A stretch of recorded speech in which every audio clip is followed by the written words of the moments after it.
with some young people, and I'm calling you people, all the way from the ages 8 to the age 21. I'm here to explore a conversation to ascertain how much British Indians, students, most of them, second generation, most of them, know and celebrate Indian independence, just what their sources of the information that they have, and how Indian independence has formed or reformed identities for most of these young people. Thank you, all of you, gentlemen and ladies, for joining. Let's go to Iyer first, because there is this audiobook which now is available on British Airways. When you're flying the national carrier or the official carrier of Britain, you can access a 1 hour audiobook, and I reiterate, 1 hour audiobook, which is titled A Brief History to Indian Independence from the Mughal era all the way till the Mahatma era, when in 1947 India was granted independence, or India grabbed its independence, or won its independence. So how did you begin to think of this? Why did you do it? What was your source? Take us through the journey. So it was me and another boy from India called Arush. He can't be here with us today, but he did as much, if not more than me, in terms of writing, narrating, and researching around the audiobook. So we thought it was a good idea because, I studied A-level history here, and we studied American history as one of our options, but also British history, and basically everyone at A-level does British history. But the thing is with British history, it's a lot to do with internal British politics and internal machinations. But we never really talk about the empire at all. We never learnt about any of it. We briefly skimmed over parts of it. For example, I remember coming across the basically royal charter after the Sepoy Mutiny that made it a formal colony rather than just a vassal of the East India Company. But never in any detail, never anything that Britain really did in the empire. And I thought, as a British-born Indian, it's on me to know and do my research and then help other people to basically learn more about how, well, now the most populous country in the world gained its independence from the British Empire. Yeah, thanks for doing that. When you have conversations with your parents, maybe your grandparents, do you get a sense that what you know as history is very different from what they know or they tell you? I think that nowadays, because of the era that we're growing up in 2025, there's so many pieces of information, so many sources that we can derive from, such as social media, such as like even Bollywood, our parents, grandparents, like you said. And I think this Audible is so good because it's able to put it in a way that is chronological and short, fast to understand. I also did A-level history, and I think it's important to educate ourselves as British Indians and be more aware about that. Yeah, and how are your peers who are not British Indians? What's their level of knowledge about India's independence? I would say almost nothing. They know who Gandhi is, but everyone does. Yeah. Beyond that, I'd say not much. Okay.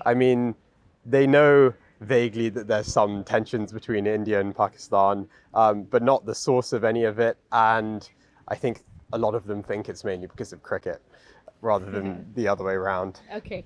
I'm so glad I'm having this conversation. Obviously, you are in Britain, which is extremely significant. Though Indians are all over the world and celebrating the 79th independence, it's extremely significant that we're having this conversation in Britain.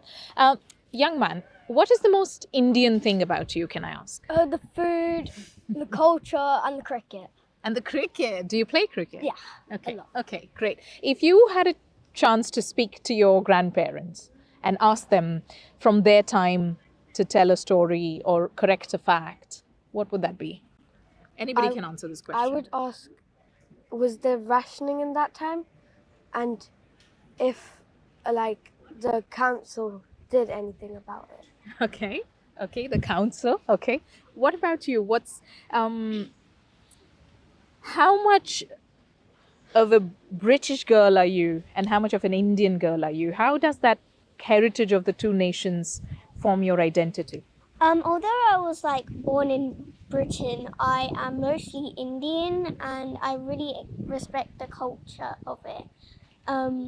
And I think India is a really nice country to be in and to like to be most of. So Are you a British Indian? Are you Indian Indian? Are you British Indian? Are you British British? What are you? I would like British Indian. Okay. Like, but What? yeah. So porridge for breakfast and dal chawal for lunch. Well, not really, but I mostly have Indian food most of the times. Okay. But yeah. Okay. What about you? Is there any? And again, these questions are for all of you. Anybody who wants to answer. Is there any leader from the Indian independence era who is often spoken about in your home, or somebody who you feel really inspired by? Not really, to be honest. Like, I think Gandhi was really like, because he's someone he's, I don't know how to explain it, but he's a really inspiring person because he's non-violent, and he did the Salt March and all of that, which I think that's really significant. So, yeah. So the non-violent method of freedom fight of protesting was something that appealed to you. Okay, anybody wants to take that I'm question? going to agree with that. I mean, Mahatma Gandhi was a very historical figure.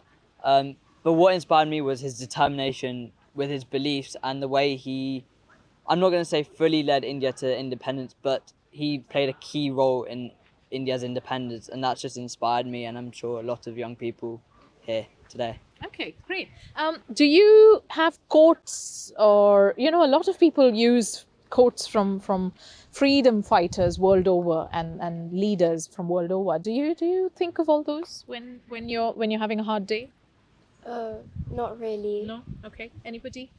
I wouldn't say quotes, but my dad has always taught me, and I think it's a part of Indian culture, to listen to the Hanuman Chalisa when I'm on my way to school or any times I face any hardship. And I think that's something that is very Indian about me, because it kind of reminds me of my roots and gives me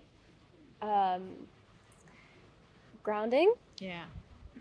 Yeah. Okay, so let me do this actually as a round. I love the answer. So, what is the most Indian thing about you? She chants the Hanuman Chalisa.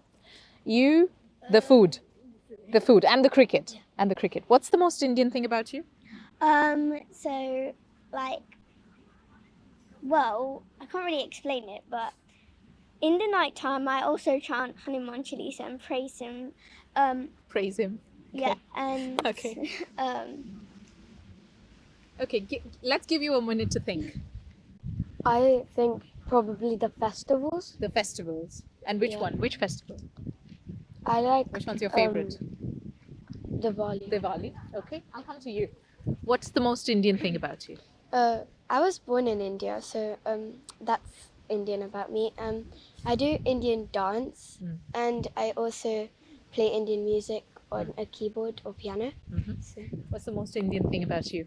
I think it sounds kind of self-explanatory, but going back and seeing my family there. So my cousins grew up there a lot. They've now gone to university in America. But visiting my grandparents, actually just going there and being there. So I've probably spent, I don't know, I'm 21 now. I've probably spent a year and a half combined of my life there. And so that's quite a large chunk of time. And I think just going back and actually being there a lot is quite helpful for me. And it just so happens that he, along with his friend Ayush, happened to be Arush, and you are Iyer, the two guys who did a lot of research. How many hours of research? How many years of research? I mean, we basically wrote it over about a year and then narrated it after that. So there was quite a long process of research. Yeah. Let's say about 1.5 years of your young life was spent on researching Indian independence era and history. Yeah. I'm going to talk about how hard that was, because I want to know what your source is, because that would have been, and what to choose to keep in 1 hour. The most Indian thing about you? I love the culture. I mean, the culture, Indian culture is one of my favorite. The festivals, even down to the food, the cricket. I mean, cricket's huge in India. But yeah, and tradition. I respect the tradition. I respect the culture, and it's one thing that my family as a whole respects: the culture, the tradition, festivals. We all have a love for cricket and the food.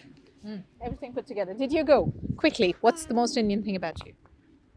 Dance, like Indian dance, cricket, food, yeah. Okay, okay, great. Now, lastly, this audiobook is a capsule of many years, in fact, two centuries of history. How did you? Well, I'm not going to ask you how difficult it was because clearly it was.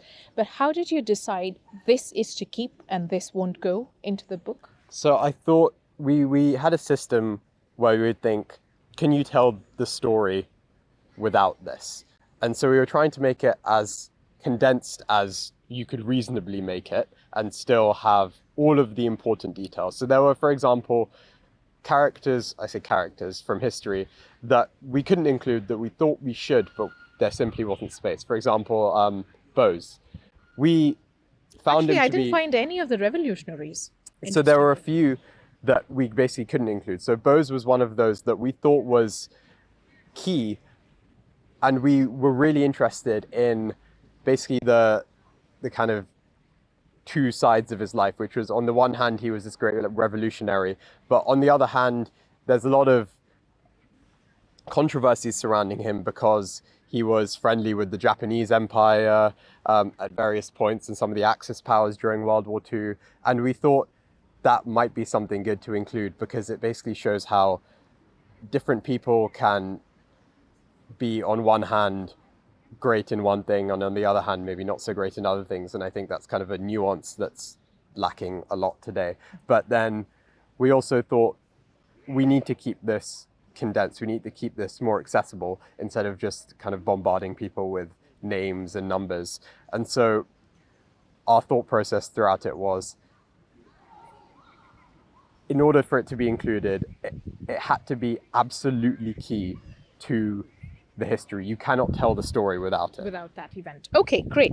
I've heard it, and it's a great capsule if you have only 1 hour to listen, and it reminded me of so many events. Even if you know so much of Indian history, it's always nice to hear. The quotes that you mentioned were great, and it's quite topical that we're coming to you from Gordon Square, where in London there is a bust of Rabindranath Tagore who's actually staring at us, and he was one of them, and he finds a mention in chapter 6, I think, that he returned his knighthood in protest of the Jallianwala Bagh massacre which happened. But thank you so much, all of you young people. Keep being British Indian and keep enjoying the two heritage and cultures that you get to enjoy, unlike many others. What gift could you give to someone living in Britain? And if you are from India, whose idea was this? Well, I thought that Nilima. Nilima. Yay, look at that. That's a fantastic prop, isn't it? Okay, let me pass this to someone. Thank you. This bunch of British Indians who have come together for a purpose, and the purpose is that they are going to be presenting the Diwali Story in the Royal Albert Hall in October this year. So Diwali in London is huge, but this year in 2025, it's going to be unprecedented, absolutely stellar. But we are here because you guys were singing and practicing India's one of the greatest songs. I don't know what Bhimsen Joshi was thinking when he penned this. With all of you coming together, do you guys do this often? Are there conversations at your home, in your living rooms, with Generation Next about Indian independence? Because their source of knowledge is very different from yours because you are first generation and you've learned and grown up in India. Whoever wants to take that question, parents maybe. I will. So that's my daughter, and she's born and brought up in the UK, and I was born in Mumbai, India. And for me, I run these classes. I run a center just to keep our culture and arts alive in this country. So from the age of 3, she's done Janmashtami, Independence Day events. She's done everything. So for us, the first generation, to bring them to connect with their roots is so important. Yeah, sure. Do you want to give it a shot about the source of the information you have here, as opposed to what you're learning at homes through living an Indian life, but being super British in your school, maybe? Growing up in school, to be honest, there was not a lot of exposure that I had. I had to look to my parents at home to understand a bit more about my culture, read books. I've been involved in every festival, like my mum said, being involved in Trafalgar Square, Piccadilly, just holding the India flag and learning more about it, even now. I didn't grow up with this song, but being able to understand my mum's perspective, it reminds me that I am Indian at heart.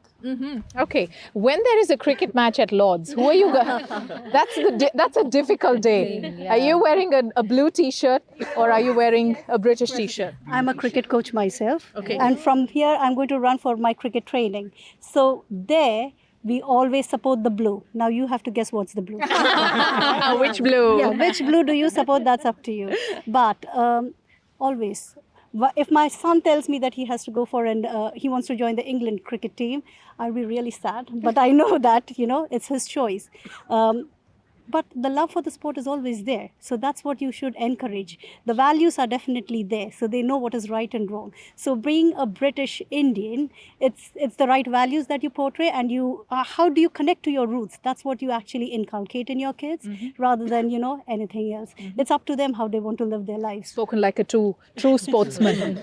Okay, so days of cricket is complicated. I'm coming back to you. When you do events such as the Diwali Story, which is in the works, and this is the team that is going to be playing a play. Yeah, give us a musical. It's a musical. Sorry, if I gave you 45 seconds to speak about this musical and what that's likely to be, what's going to be showing at Royal Albert Hall? It is storytelling at its best through brilliant actors and dance. Again, dance of various genres, to convey the story behind the festival Diwali, which is the Ramayana, and spellbinding visuals. What can I say? So there's dancing, there's acting, and there is singing, not live, but yeah. Yeah. So it's a musical, but the singing won't be live. Oh, there will be some aspects of it live, for sure. Sorry, Okay. Then what is the story itself from the start to the finish? Is that tracking back to... So it starts with the Ramayana. Obviously, the Diwali, this Ramayana is obviously the story behind the festival Diwali. So we narrate the Ramayana through storytelling, through dance and drama, high-level drama with the dances. And then we move on to celebrating Diwali with high-energy dances. Okay, excellent. Good luck with all your rehearsals. I can tell that you are such a fun team already with all the singing that happened and the banter that happened in between.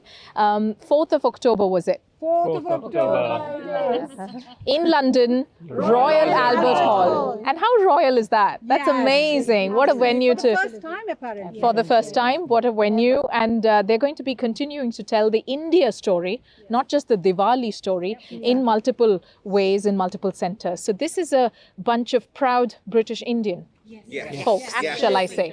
Is that how you like to call yourself? Yes. And is that your identity? Yes, absolutely. British Indians. Okay. Thank you ever so much and happy Independence Day if you're celebrating. Thank you. Jai Hind, Jai Hind, Jai Hind, Jai Hind.